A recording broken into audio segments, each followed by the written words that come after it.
जैसा कि मैंने आपको अपने इरादों से बाखबर किया हुआ है कि इस दफ़ा मैंने सेमेस्टर में आग लगानी ही लगानी है। वो मेरी स्क्रीन गंदी थी इसलिए मैंने साफ़ की। चलो आग वाली बात पे वापस आते हैं। मैंने सुना था कि CGPA मेंटेन करना बहुत ही मुश्किल काम है और मैंने एक्सपीरियंस भी कर लिया। लेकिन अब टाइम है इन सारी बातों को गलत प्रूफ करने का। 12:20 पे मेरी आंख खुली और मैंने पढ़ने का इरादा किया।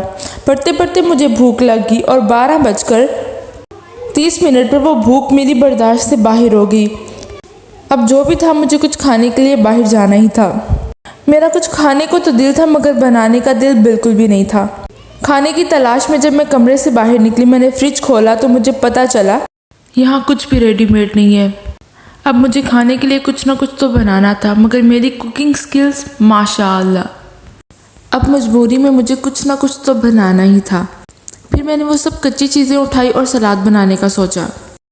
वैसे सलाद खाने से इंसान स्मार्ट होता तो आज कोई भी भैंस मोटी ना होती। डोंट वरी, मेरा फ़ोन वाटरप्रूफ है, कोई फ़र्क नहीं पड़ेगा। मैं शो ऑफ नहीं कर रही, बस ऐसे ही बता रही हूँ। सफाई निस्फ ईमान है, इसलिए मैंने एक एक करके इन सबको नहला धुला दिया और काटना शुरू कर दिया। और इन सब के छोटे छोटे टुकड़ों को मैंने यूनिटी का नारा लगाकर यकजा कर दिया। जब मैंने इसमें थोड़ा सा नमक और चाट मसाला डाल के मिक्स किया और इसका टेस्ट तौबा तौबा, मुझे तो बिल्कुल अच्छा नहीं लगा। मेरा ब्लड प्रेशर डाउन हो रहा था इसलिए मजबूरी में मैंने इस सालन से आलू निकाल के खाया। मुझे टेस्ट अच्छा लगा तो मैंने काफ़ी ज़्यादा ही खा लिया क्योंकि आज मुझे कहीं बाहर जाना था। और बाहर जाते हुए मैं अपने हाथों से बने हुए शाहकार को बाय बाय करके गई, जो मुझे पता था मेरे बाद भी कोई नहीं खाएगा, ये ऐसा ही पड़ा रहेगा। सो कम टू द पॉइंट। आज हम लोगों ने नेशनल लाइब्रेरी ऑफ पाकिस्तान जाना था।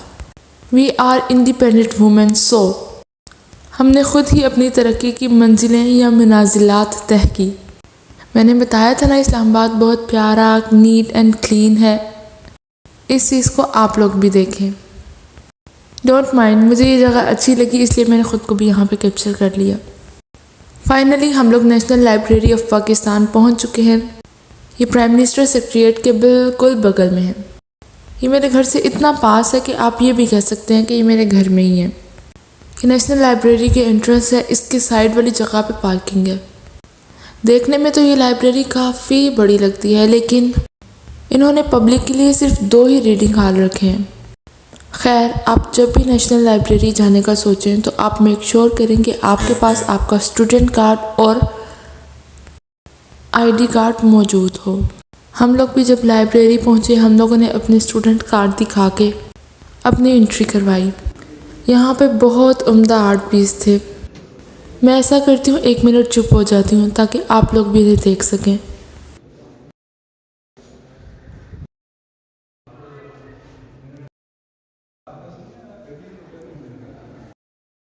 लाइब्रेरी के बैक साइड पे आप लोग national assembly, senate and supreme court of Pakistan देख सकते हैं। इस लाइब्रेरी का एरिया काफ़ी ज़्यादा इम्पोर्टेंट जगहों के दरमियान में आता है। खैर, जब हम लाइब्रेरी के अंदर गए तो यहाँ पे पढ़ाई के लिए काफ़ी अच्छा माहौल था। बहुत सारे स्टूडेंट्स थे लेकिन उनमें ज़्यादा मेल थे, फीमेल की तादाद काफ़ी कम थी। मे बी बॉयज़ अपनी बाइक पे, अपनी कार पे या अपने दोस्त के साथ आ सकते हैं लेकिन वुमेन के साथ किसी ना किसी को रिज़र्व होना पड़ता है, इसलिए वो प्रेफर करती होंगी कि वो घर में ही पढ़ लें।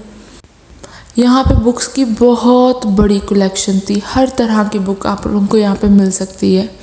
मैंने वहाँ पे देखा बहुत सारी इस्लामिक बुक, फ़िज़िक्स की, साइंस से रिलेटेड काफ़ी ज़्यादा books, Pakistan studies and histories की, और काफ़ी ज़्यादा जिल्दें एक ही तरह की बुक की, और भी काफ़ी ज़्यादा मटेरियल वहाँ पे था। अगर हम लोग इस लाइब्रेरी को इस्लामिक यूनिवर्सिटी की लाइब्रेरी से कंपेयर करें तो इन दोनों में काफ़ी ज़्यादा डिफरेंस है। इस्लामिक यूनिवर्सिटी की लाइब्रेरी का ये सीन है कि वहाँ पे को एजुकेशन तो है नहीं। अगर आप मंडे को यूनिवर्सिटी की लाइब्रेरी में जाएं तो ट्यूसडे को आपको रिज़र्व रूम में बैठना पड़ेगा क्योंकि वहाँ एक दिन फीमेल और दूसरे दिन मेल की बारी होती है।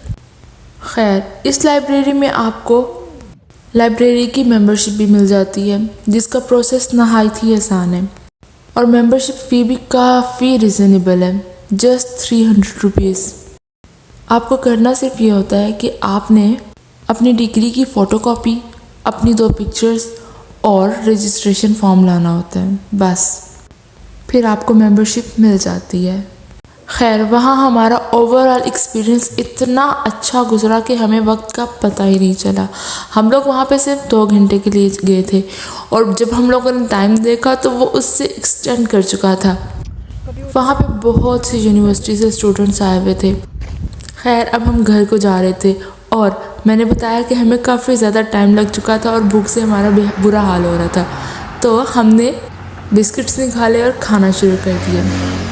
अब आप लोग देखो कि मेरा घर कितनी खूबसूरत जगह पे है। दोबारा बात करेंगे नेक्स्ट वीडियो में, तब तक के लिए अल्लाह हाफ़िज़।